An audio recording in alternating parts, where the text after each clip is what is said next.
Hello नमस्ते, कसे आहात सगळे? छान ना? मी पण एकदम मस्त आहे. आजचा विषय आपल्या सर्वांचा आहे. अहो, आपले शत्रू आजूबाजूला असतात. शत्रू म्हणजे कसं, जे आपल्याला खाली खेचतात, आपलं चांगलं झालेलं त्यांना बघवत नाही. ओके, बाहेरचे असले तर तुम्ही ओके, त्यांच्याशी बोलू नका, लांब ठेवा, ठीक आहे. हे आपले घरातले आपलेतले असले तर आपण त्यांना कसं जिंकायचं ह्याच्याबद्दल आज आपण थोडंसं बोलूया. पहिली गोष्ट, शांत राहायला शिका. हो, शांत राहायचं. आणि शांत राहिलं की आपले स्वतः बदल जरा विश्वास निर्माण होतो. आणि हे बघा, किती तरी आजूबाजूला जे काही तुमच्याशी गोड गोड बोलतात समोर, पण त्यांचे विचार, तुमच्याबद्दलचे विचार तसेच असतात का हो? नाही. समोर गोड गोड बोलतात, मागणं किंवा आणि कोणाला जाऊन कसं बोलतात आपल्याला कळते. आपण सगळे अनुभवलेला आहे. त्यामुळे असं फक्त बाहेरनं दिसायला तुमच्याशी गोड गोड बोलतात, पण खरोखर त्यांना तुमचं यश बघवत नाही. हे लोकांकडनं आपण लांब राहायचं. ते मनानं आपण शांत राहायला शिकायला पाहिजे. हो, अगदी. हे आता कसं मी आत्मसात करणार?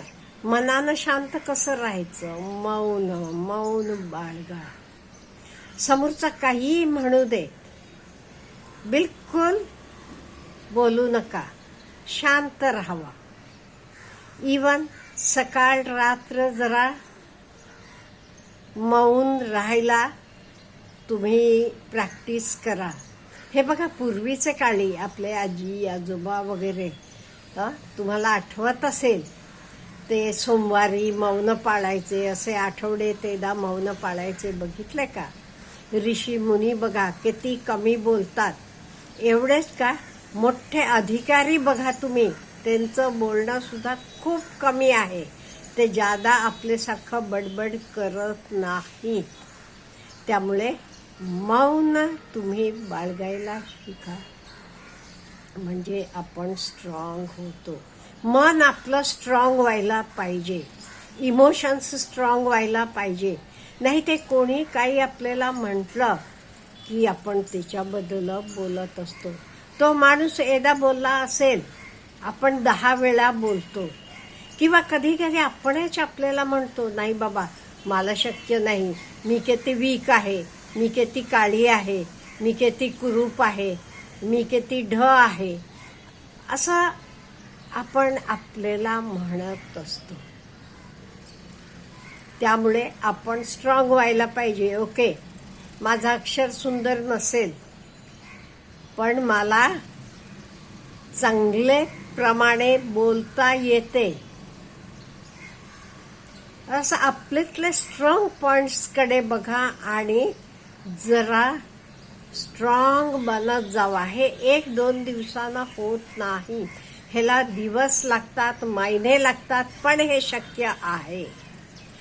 आणि रडत बसू नका कुठल्याही गोष्टीला. हे मला जमत नाही, हे मला येत नाही, तो माझ्यापेक्षा किती पुढे गेला. बिलकुल रडत बसायचं नाही. काम करत राहावा, प्रयत्न करत राहावा. गो हेड, डोंट कीप क्राईंग. बिलकुल रडत बसायचं नाही. आणि हे बघा, मूर्ख लोक काही बोलत असले तरी त्यांच्याशी वाद घालू नका. काही लोक असतात, त्यांच्याकडे आहेत त्या गोष्टी त्यांना चांगल्या वाटतात. दुसऱ्याकडे असलेलं नाहीये हे सगळं. काही वस्तू असतील, त्यांची मुलं असतील, काही अशा वेळी आपण काही वाद घालायचं नाही. अगदी तिथून हवं ते उठून दुसरीकडे जायचं. आणि आपल्याला काय करायचं आहे, आपलं काही हे जरा सिक्रेट ठेवा. लगेच बोलून दाखवू नका, तुला मी हे करून दाखवतो बघ, असं नाही. स्वतःला सेल्फ रेस्पेक्ट ठेवा. आणि जी तुम्हाला सारखं दुखवतात, माणसं असतील, भावना असतील, विचार असतील, ज्या गोष्टी असतील, जी ठिकाणं असतील, तिथून लांब राहत जावा. आणि स्वतःला स्ट्रॉंग बनवताना स्वतःच्या आरोग्याकडे लक्ष द्या. आपलं आरोग्य असलं तर सगळं काही आहे. आणि आपले मित्र, शत्रू हे सगळ्यातनं जरा डिफरन्स करून बघा. कित्येक वेळेला तुम्हाला वाटत असेल तो माझा मित्र आहे म्हणून, पण तो मित्र नसतो. कित्येक वेळेला तो शत्रू असतो.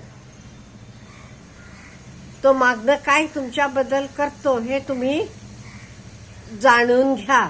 एस्पेशली ऑफिसेसमध्ये वगैरे असं घडत असते.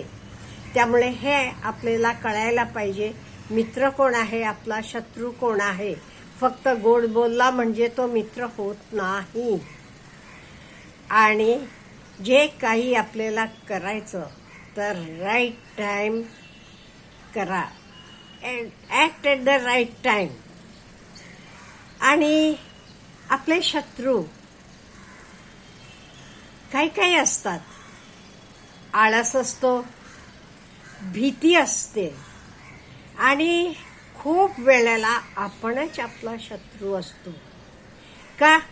आपल्या आळसामुळे आपण जास्त काम करत नाहीये, भीतीमुळे पुढे जाऊ शकत नाही. इथे एक छोटीशी गोष्ट घडलेली सांगते. एका ऑफिसमध्ये बोर्ड घातलं होतं, तुमचा शत्रू जो तुम्हाला प्रमोशन पासून खाली खेचत होता, तुमचं त्याला कायम तुमच्यावर तो जळत होता, असले शत्रूचं मरण झालेलं आहे. त्याचं कॉफिन ठेवलेलं आहे. त्यामुळे तुम्ही येऊन तिथे त्याचं दर्शन घ्या म्हणून. सगळ्यांना वाटलं कोण बाबा, कोण बाबा. प्रत्येक जण जायला लागले बघायला. बघितलं की ते कॉफिनमध्ये काय ठेवलं होतं, फक्त आरसा होता, बाकी काहीही नव्हतं. प्रत्येकानं जाऊन बघितलं, स्वतःचा चेहरा दिसला. म्हणजे स्वतःचा शत्रू कोण होतं इथे? स्वतः. कित्येक वेळा आपण स्वतःचे शत्रू असतो. लोक नाहीये, आपल्यामुळेच आपण पुढे जाऊ शकत नाही. काही एक मी म्हटल्यासारखा आळस असेल, बरेच वेळेला आळस.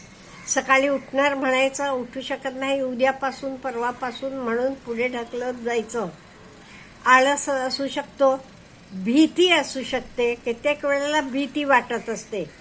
नाही ना, जावा, करा. होऊन काय होईल, जायचं पुढे, करत जायचं. बघा, एकदा तुम्ही इथं काम करू शकलात की तुमचं तुम्हाला स्ट्रेंथ येते, तुमचं तुम्हाला कळते मी कसं हे हँडल करू शकतो. त्यामुळे घाबरू नका आणि स्वतःवर विश्वास ठेवा. हे खूप महत्वाचं आहे. बाकी सगळे तुमच्यावर अविश्वास दाखवू देत, पण तुमचा स्वतःवर विश्वास असायला पाहिजे. आपल्यावर विश्वास असला की नक्की तर काम आपण करू शकतो. त्यामुळे कित्येक वेळेला शत्रू बाहेरचा नसतो, आणि बाहेरचे शत्रूकडनं बाहेर पडायचं सोपं असते. लांब राहू शकतो, बोलू शकत नाही काही. पण आपले अंगात किती तरी ह्या भावना आहेत, ज्या आपल्याला खाली खेचतात, आपल्याला पुढे जाऊ देत नाहीत. कॉन्फिडन्स नाही आपल्याला भीती वाटते, आपल्याला आळस वाटते. आपण आजचं उद्याला हे करत असतो. या सगळ्या आपल्यातल्या गोष्टी स्वतः बघूया आपण, आणि ह्यांच्यावर आपण जय मिळवलं का नाही, आपण नक्की यश आपल्याला मिळणार आहे. त्यामुळे जिंकायचं ते आधी हे स्वतःमधले आपले घरातले शत्रूंना आपण जिंकायला पाहिजे. Have a good day.